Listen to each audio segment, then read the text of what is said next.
Celine shower لے کر نکلی تھی جب ابتہاج کو ہوش میں آتا دیکھ کر اس کا دل لمحہ بھر کے لیے کام گیا تھا اور اسے اتنا سارا شک پڑ جاتا تو سلین کی خیر نہیں تھی۔ وہ خود کو اس سے انجان ظاہر کرتی ڈریسنگ ٹیبل کی جانب بڑھ گئی تھی، مگر نظریں ابتہاج پر ٹکی ہوئی تھی جو پوری طرح فون میں مصروف تھا، لیکن سانسیں تو ابھی تک رکی ہوئی تھی۔ میرر میں اب دونوں کا عکس واضح تھا۔ سلین دراز قد ہونے کے باوجود بھی اس کے کندھے تک آتی تھی۔ یہ تم نے کیا؟ ابتہاج اپنے سینے پر موجود نشان کی جانب اشارہ کرتے اس سے پوچھنے لگا تھا۔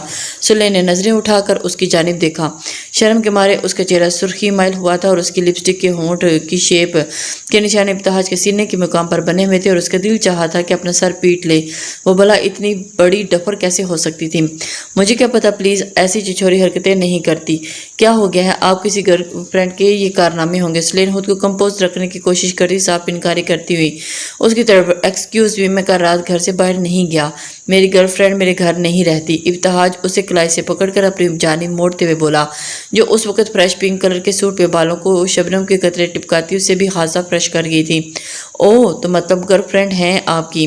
اس دن جو لڑکیاں اس کے گھر سے نکل رہی تھی وہ آپ کی گرل فرینڈ تو نہیں تھی؟ سلین نے بہت چلاکی کا مظاہرہ کرتے ہوئے بات بدلنا چاہی۔ اپنی گرل فرینڈ کی لسٹ تمہیں بعد میں سناؤں گا، پہلے یہ بتاؤ تمہاری گردن پر کیا ہوا؟ ابتہاج نے سلین کی گردن سے بال پیچھے ہٹاتے ہوئے وہاں سرخ ہوئے حصے کو دیکھا۔ سلین کا اس وقت شرم سے ڈوب کر مرنے کو دل چاہتا، وہ نظریں چکائے کھڑی بول ہی نہیں پائی۔ اسے کیا بتاتی کہ وہ اسی کی مہربانی تھی۔ رات کہیں تم خاص مشن پر تو نہیں گئی؟ ابتہاج نے گردن کو نرمی سے سہلایا۔ مذاق کر رہا ہوں، شاید یہ سب میری گرل فرینڈ نے ہی کیا ہو۔ جھک کر اس کی گال پر بوسہ دینا شرارت سے آنکھ دباتا وہ واش روم کی جانب بڑھ گیا۔ اوف اللہ جی، یہ شخص جان نکال کے رکھ دیتا ہے۔ شکر ہے اسے پتہ نہیں چلا۔ سلین دل پر ہاتھ رکھتی بے قابو ہوتی دھڑکنوں کو نارمل کرنے لگی تھی۔ زرین بھائی آئیں گے؟ بات ہوئی ان سے سویرا صبح سے نہ جانے کتنی بار یہ بات اس سے پوچھ چکی تھی۔ ہاں کہہ رہے تھے کوئی امپورٹنٹ میٹنگ ہے، مگر آنے کی کوشش ضرور کریں گے۔